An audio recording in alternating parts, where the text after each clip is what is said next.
यो मन्त्र बृहदारण्योपनिषद 1:4-10 मा छ। त्यसले के भन्छ? अहम ब्रह्मास्मि, म नै ब्रह्म हो भन्यो। तर यसलाई निराकारवादीहरूले म भगवान हो भनेर लगाइदिए। होइन, अहम ब्रह्मास्मि मन्त्र छ, तर त्यो भनेको म भोक्ता ब्रह्म हो भनेको। 3 ब्रह्म भयो नि। तर यो भोक्ता ब्रह्म र भोगी ब्रह्म अनि भगवान प्रेरक ब्रह्म के हो त? के फरक भयो? त्यो 3टा गर्न कसरी आयो भन्दाखेरि वास्तवमा यो के हो भन्दाखेरि भगवानको शक्ति हुन्। भगवान प्रेरक ब्रह्म हुन्, उनका शक्ति हुन्। जस्तै आगोको शक्ति प्रकाश, आगोको शक्ति ताप। तर 3टैलाई छुट्टै छुट्टै पढेको के। त्यसरी भगवानले भन्नुहुन्छ मामै वांशो जीव लोके जीवभूत सनातनः मनः षष्ठानि इन्द्रियाणि प्रकृतिस्थानि कसति 15:6 हैन 15:7। मेरो अंश हो सबैजना तिमीहरू भन्दाखेरि यो के हो? भगवानको शक्ति हो वास्तवमा। अब हामी के छौं? भगवानबाट हामी शक्ति त शक्ति हो, तर छुट्टिएको शक्ति, तटस्थ शक्ति भन्दै नि चैतन्य महाप्रभुले। हामी तटस्थ शक्ति हौं। अब हामी भगवान प्राप्त गर्नु नै हाम्रो अन्तिम लक्ष्य हो। यही नै हाम्रो अन्तिम लक्ष्य हो। र भगवान कसरी प्राप्त गर्ने त? भगवानै सबै हुन् हैन, भगवान बाउ आमा सबै हुन्, तर हामी तटस्थ शक्ति, हामी छुट्टिएर बसेका भयौं। अब भगवान प्राप्त गर्नको लागि श्रीमद् भागवतले भनेको छ कृते यध्यायतो विष्णु त्रेतायाम यस्तो मखै द्वापरे परिचर्यायाम कालो तत् हरि कीर्तनात् 12:3-52 भागवत।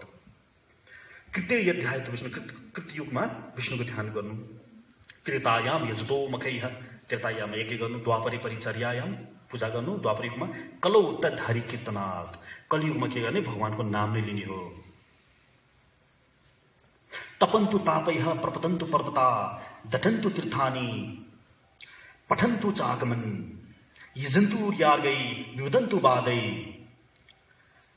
हरि बिना मृत्युम न तरन्ति। हेर्नुहोस्, श्रुति गीता 15। चाहे तपाईँ जतिसुकै तप गर्नुहोस्, चाहे जतिसुकै तीर्थ जानुहोस्, हरिको नाम कलियुगमा नाम मात्रै हो। नाम भना केही पनि छैन कलियुगमा भन्छ। गोकोटी दानम, गोलाई गाईलाई गोकोटी दानम ग्रहणेषु, यो भन्दैछ गरुड पुराणले। गोकोटी दान, गोलाई गाईलाई कोटी दान गर्नुहोस् रे, करोड ग्रहण लागेको बेलामा ग्रहणेषु।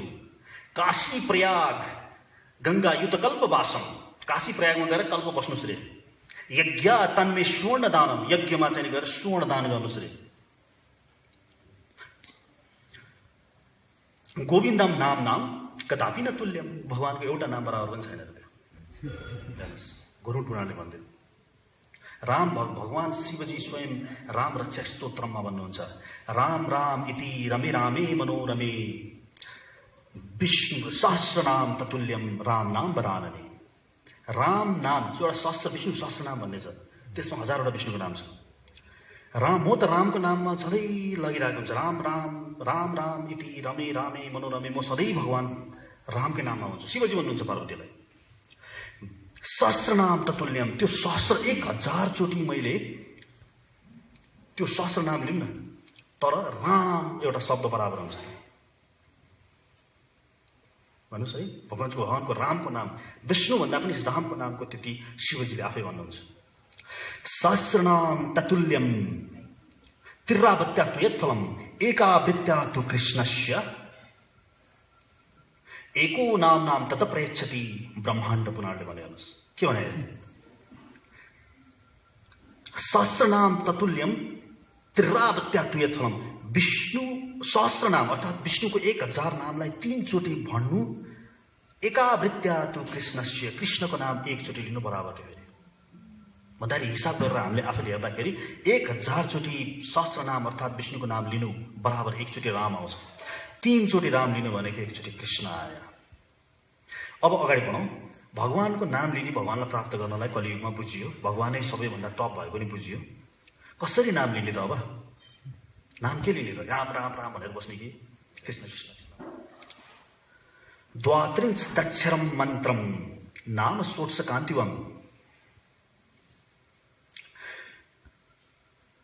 प्रजपत वैष्णवे नित्य राधा कृष्ण स्थलम लभेत।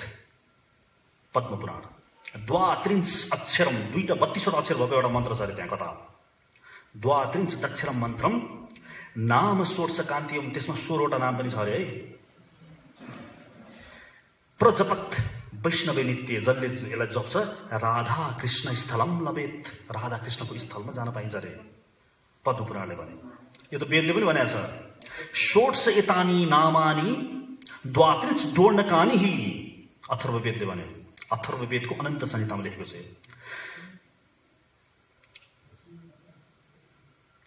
के भन्यो रे? षोडश एतानी नामानी द्वात्रिच दोर्णकानी हि, कलौ युगे महामन्त्र सम्मत जीव तारिणे। त्यहाँ 16वटा नाम भएको मन्त्र छ, 32वटा अक्षर भएको मन्त्र छ। त्यसले चाहिँ नि कलियुगमा सबै जीवलाई तरण गर्छ अरे, तारिणी। अब हामी खोज्न थालौँ अब वेदमा कहाँ छ अब त्यो मन्त्र, कहाँ हो त्यो खोज्नु। हेर्नुहोस्, वेदमा उपनिषद थाहा पाउनुभयो के हो? उत्तर भाग। उपनिषद नामै उप भनेको उप प्रधानमन्त्री भने जस्तो, प्रधानमन्त्रीको नजिक बस्नेलाई, त्यस्तै वेदको नजिक बस्ने उपनिषद भयो, त्यसको ज्ञान काण्ड हो। उपनिषदमा एउटा उपनिषद चाहिँ त्यसलाई भनिन्छ कलि सन्तरण उपनिषद।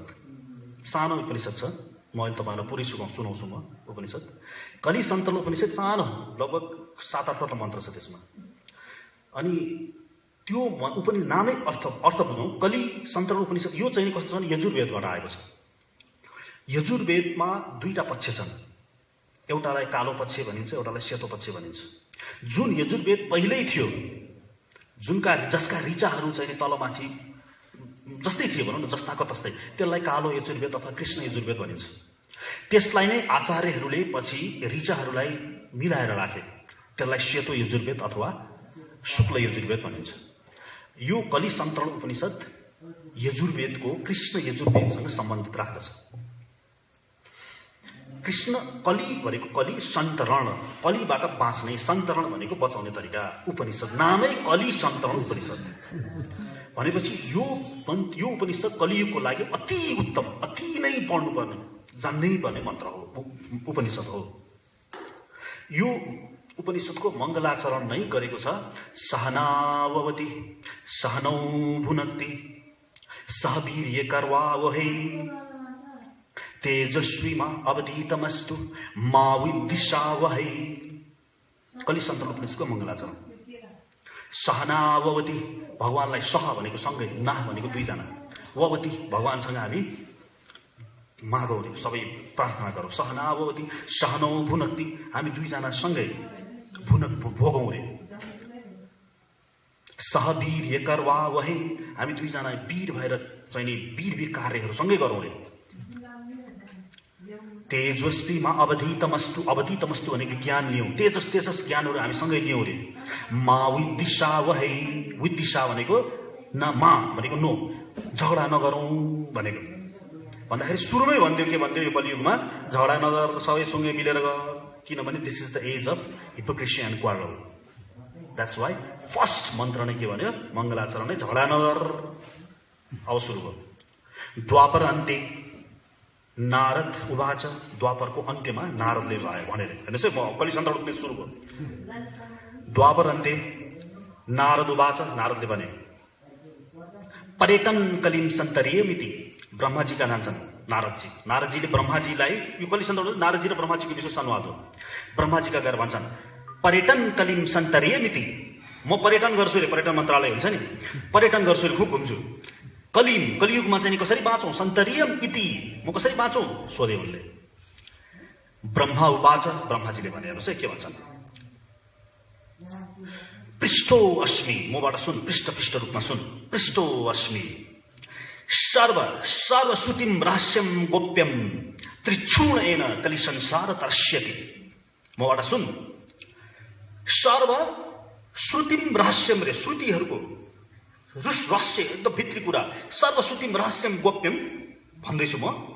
त्रिक्षूणेन, जसलाई सुनेपछि कलि संसार तरस्यति भनेर भने, कलि संसार तरण हुन्छ। भगवान आदि पुरुषस्य नारायणस्य नाम स्मरेण मात्रेण निर्धक कलिर ऊर्ध्ववती।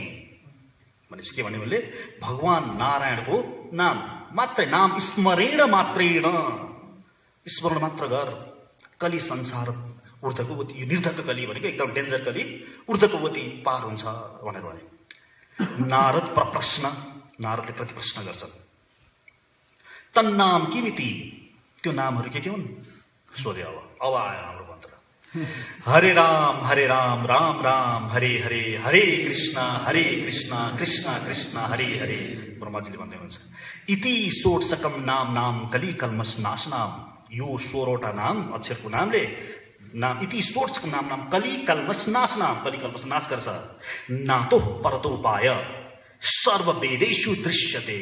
सबै वेदमा दृश्य गर खोज। नातो परतोपाय छैन अर्को उपाय। जीवस्य आवरण विनाशनम। त्यो गरेपछि मन्त्र त्यो पढेपछि के हुन्छ अरे षोडश कला आवृतस्य। षोडश भनेको 16वटा, कला भनेको कलाहरूले। षोडश कला आवृतस्य हामी आवरणमा छौँ रे। जीवस्य आवरण हामी चाहिँ के गरेछौँ मानौ ज्याकेट लगाएको छौँ 16वटाको, 16वटा मायाका ज्याकेटहरू लगाएको छौँ हामीले। षोडश कला आवृतस्य जीवस्य आवरण विनाशनम। त्यो विनाश हुन्छ अरे। के हो त्यो 16वटा कला भने मैले यसो गुगलमा खोजेँ, मैले पनि भेटाइनँ। धेरै खोजेपछि यसो एकजना हाम्रो प्रभुजीले चाहिँ नि 16वटा कलाको बारेमा लेख्नु भएको रहेछ। 5वटा इन्द्रिय, 5वटा ज्ञानेन्द्रिय, 5वटा विषय र 1 मन, यसलाई 16 कला भनेर लेख्नु भएको रहेछ। तर म अझै खोज्दैछु है के हो त्यो 16 कला। जो शास्त्रमा के लेखेको छ 16वटा कलाको चाहिँ जुन माया छ त्यो नाश हुन्छ अरे। ततो प्रकाशते परम ब्रह्म। त्यसपछि परम ब्रह्म प्रकाशित हुन्छ अरे। परम ब्रह्म भनेको एषौ परम ब्रह्म गोपाल। पहिले भनेको थियो नि त गोपाल हुनु नि। ततो प्रकाशते परम ब्रह्म मेघ आपाए रवि रश्मि मण्डलीवती। जसरी मेघ आपा भनेको पानी, मेघ कालो बादल जसरी छट्छ, मेघ आपाए रवि रश्मि मण्डलीवती। रवि मण्डल भनेको सूर्यको मण्डल जसरी देखिन्छ त्यसरी ततो प्रकाशते परम ब्रह्म हुन्छ अरे। त्यसपछि फेरि नारद प्रश्न, अब नारदले फेरि प्रश्न गरे को यस्य विधि रीति।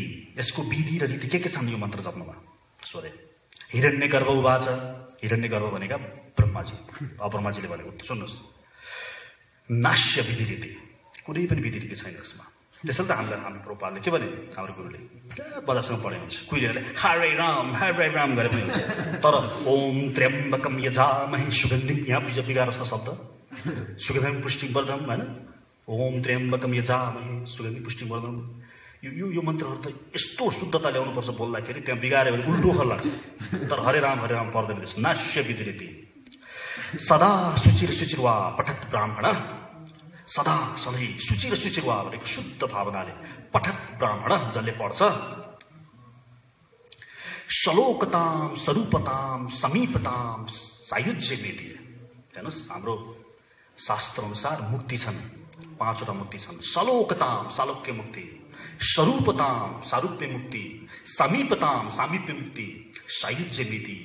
भन्दाखेरि यो मन्त्र पढेपछि त्यो श्लोकताम भनेको भगवानसँग लोकमा बस्नु पाउने, सारूपताम भनेको भगवानको जस्तो रूप पाउने, समीपताम भनेको भगवानको समीपमा बस्नु पाउने, साष्टी भनेको भगवानको जस्तो ऐश्वर्य पाउने र सायुज्य भनेको भगवानभित्रै विलिन हुने।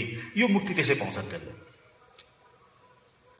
यदा अब सुन्नुहोस्, अब मजाको कुरा चाहिँ यदा यदा यस्य षोडशकस्य भन्नु चाहिँ सत् अर्ध त्रिकोटिर जपति तस्य।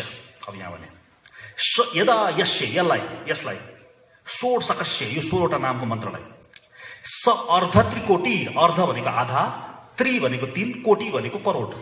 स अर्ध त्रिकोटिर जपति तस्य जसले 3 करोड 50 लाख चोटि जप्छ जीवनकालमा। तस्य त्यसलाई के हुन्छ त अब भन्नुहुन्छ ब्रह्माजी भन्दाखेरि हामीले मन्त्र जप्छौँ नि, एकपल्टमा हरे कृष्ण कृष्ण कृष्ण हरे हरेमा 16 चोटि नाम हुन्छ भनेपछि एक मालामा 16 × 108 भयो। हामीले 32 माला 16 माला, एक मालामा 108 × 16 भयो। अनि हामीले दिनको 16 माला जप्छौँ। द 16 × 108 के हिसाब गरेँ जो हिसाब गर्नु होइन। मैले हिसाब गरेको, मैले त यत्रो बुढो 40 वर्ष सुरु गरेँ है। मलाई चाहिँ यदि 80 वर्ष बाँच्ने हो भने दिनको 50 माला जप्नु पर्ने रहेछ। 3 करोड 50 लाख पुऱ्याउनलाई दिनको 50 माला जप्यो अरे भनेपछि मेरो यो चाहिँ जिन्दगीमा तारण छैन। तपाईँहरूको चाहिँ हुन्छ 3 करोड 50 लाख पुऱ्याउनु पर्छ जे होस् है। मैले हिसाब गर्दा 50 माला पनि गरिन्छ गर्नु। तर के हुन्छ हामीले कसरी गर्नुपर्छ भने ग्रहण हुन्छ नि, ग्रहण लागेको बेलामा त्यसको 1000 गुणा फल हुन्छ कि अनि अर्को बेलामा कति यतिखेर हानिहाल्नुपर्छ ग्रहण लाग्यो कि त्यो दिइहाल्ने बेसी त्यो 3 करोड 50 लाख बनाउनु छ अर्को आइडिया के छ भने यो अस्ति नै भएको थियो नि यो पुरुषोत्तम महिना 3 महिना त्यो बेलामा 50 माला हान्दिने त्यो 1000 गुणा भने त कहाँ पुग्यो एकपल्ट जस त्यो बेलामा चाहिँ विशेष हान्नु होला क्या तपाईँहरूले मैले चाहिँ त्यो गरेर किनभने म त बुढो भइसकेँ मेरो चान्सै छैन दिनको 50 माला हानेर 80 वर्ष बाँध्ने पनि बाँध्दैन पनि भनेपछि यो जन्ममा चाहिँ चान्स छैन मलाई तर तपाईँहरूलाई चाहिँ सानो व्यक्ति गर्नुभएको छ हुन्छ होला बुद्धि ढिलो आयो त्यसपछि भन्नुहुन्छ जसले 3 करोड 50 पछि जोड्छ जप्छ 3 करोड 50 लाख तस्य के हुन्छ अरे हेर्नुहोस् ब्रह्महत्या तरती त्यसको ब्रह्महत्या चाहिँ अथवा त्यो समयको पाप तरण हुन्छ अरे तरतिम वीर हत्या भनेको वीरलाई मार्ने त्यो पनि हत्या त्यो पनि तर्छ अरे स्वर्ण स्नेहा पुतो भवती स्वर्ण भनेको सुन सोरेको अथवा त्यो सो सरहको पाप छ भने पुतो भवती त्यो मुक्त हुन्छ वृषली गमनात् पुतो भवती हाम्रो 4 नम्बरको जुन 4 नियम छ त्यसमा वृषली गमनातको नियम चाहिँ नि भित्रभित्र धेरैले अपालन गर्दैनन् वृषली गमनात भनेको पर पुरुष र पर स्त्रीसँग सम्बन्ध राख्ने यदि त्यो गरेको छ भनेदेखि नै पुतो भवती रे सो शास्त्रमा लेखा छ वृषली गमनात पुतो भवती 3 करोड 50 लाख पुरा हुन्छ नि फेरि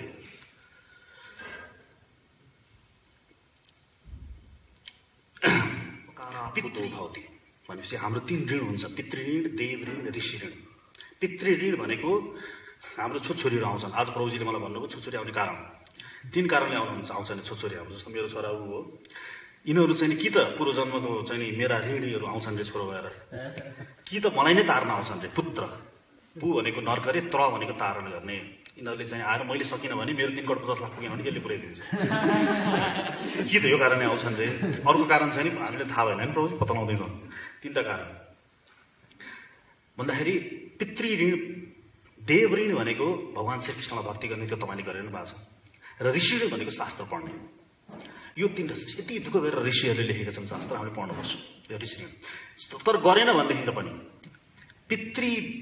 पितृदेवो मनुष्याणां उपकारात् पुतो भवति यदि गरेको छैन भने 3 करोड 50 लाख पुरेको छ भने त्यो पनि पुतो भवति त्यो पनि मुक्त हुन्छ सर्वधर्मान् पापात् शुद्ध्यः त्यसपछि सबै धर्मबाट पापबाट मुक्त भएर शुद्ध्यः शुचिनामाप्नुयात् शुद्ध्यो मुच्चयते मुक्त हुन्छ त्यो इत्युपनिषत् उपनिषद समाप्त यति उपनिषद छ हेर्नुहोस् कलि सन्तरण उपनिषद यही मन्त्रलाई हाम्रो मूल मन्त्र हो हामी गौडिया वैष्णवको मूल मन्त्र र यसलाई तानेका छौँ हामीले र यसलाई हाम्रो जीवन बनाएको छौँ अब यहाँनिर एउटा कुरा प्रश्न आउँछ हरे राम राम राम हरे हरे हरे कृष्ण कृष्ण कृष्ण हरे हरे यो मन्त्रमा हरे राम अगाडि छ हरे कृष्ण पछाडि छ राइट तर हामीले कसरी जप्छौँ हरे कृष्ण कृष्ण कृष्ण हरे हरे किन हामीले कृष्ण अगाडि जपेको यो धेरै सबैलाई थाहा होला तैपनि एकचोटि म भन्छु यसको कारण के छ भन्दाखेरि हेर्नुहोस् एकजना रत्नाकार नाम गरेका डाकु थिए बहुत बदमास डाकु नै थिए हत्या गरेर लुट्थ्यो उसले लुटेको ब्राह्मणहरूको जनाई त एउटा सानो पहाडै लागिसकेको थियो त्यति मार्ने त्यो मान्छे नारदजीसँग भेट हुँदाखेरि नारदजीले उनलाई मन्त्र दिए त्यो मन्त्र उनले राम दिएनन् यस्तो पापीलाई राम दिने होइन म रा दिए होइन किनभने पापीलाई राम दिनु नै रामकै इज्जत हो क्या त्यस्तै गरिकन कलौ शूद्र सम्भव हामी कलौ के हो कलियुगको सबै शूद्र हौ जन्मना जायते शूद्र संस्कारात् द्वैज उच्चैते वेद पाठात् भवित विप्रो ब्रह्म जानाति ब्राह्मण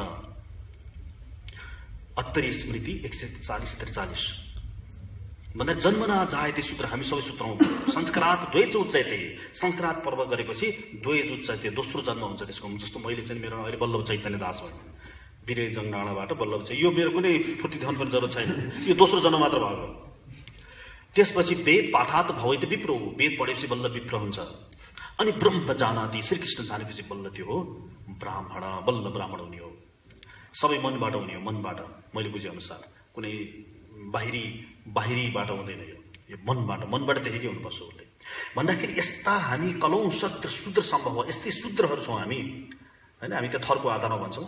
थरको आधारमा कोही पनि जात हुँदैन। प्रभुपादजीले पनि त्यति भन्नुभयो, शास्त्रले पनि भनेको छ। शास्त्रले पनि के भन्यो, चतुर्वन्या मया सृष्टि गुण कर्म विभाग चार्टेर गुण कर्मले पो हुने हो त। त्यसैले हामी सबै शुद्ध हौँ। यस्ता शुद्धहरूलाई म हरे राम राम राम हरे हरे हरे कृष्ण कृष्ण कृष्ण यो शुद्ध मन्त्र म दिन्न, चैतन्य महाप्रभुले भन्नुभयो। उहाँले त्यसैले उल्टो पारिदिनु भयो, हरे कृष्ण कृष्ण कृष्ण हरे हरे हरे राम। किनभने हामी पापी भएर जसरी त्यो रत्नकार डाकुलाई मरा दिनुभए नारदजीले, त्यस्तै गरिकन हामी पापीहरूलाई शास्त्रमा हरे राम अगाडि भए तापनि हरे कृष्ण हामी अगाडि बढ्छौँ। तर यसले केही फरक पर्दैन। लङ टर्ममा हरे कृष्ण अगाडि भने तापनि त्यो जस्तो मरा पनि राम हुँदै जान्छ। त्यो आखिर एउटै कुरो हुन्छ। त्यसैले हामी यो मन्त्र कलि सन्त्रमतले अगाडि जाउँ। हरे कृष्ण कृष्ण कृष्ण हरे हरे हरे राम राम हरे हरे। यति भन्दै म आफ्नो सानो मन्तव्य टुटाउँछु। वाञ्छा कल्पतरुभ्यश्च कृपा सिन्धुभ्यश्च पतितानां पावनेभ्यो वैष्णवेभ्यो नमो नमः।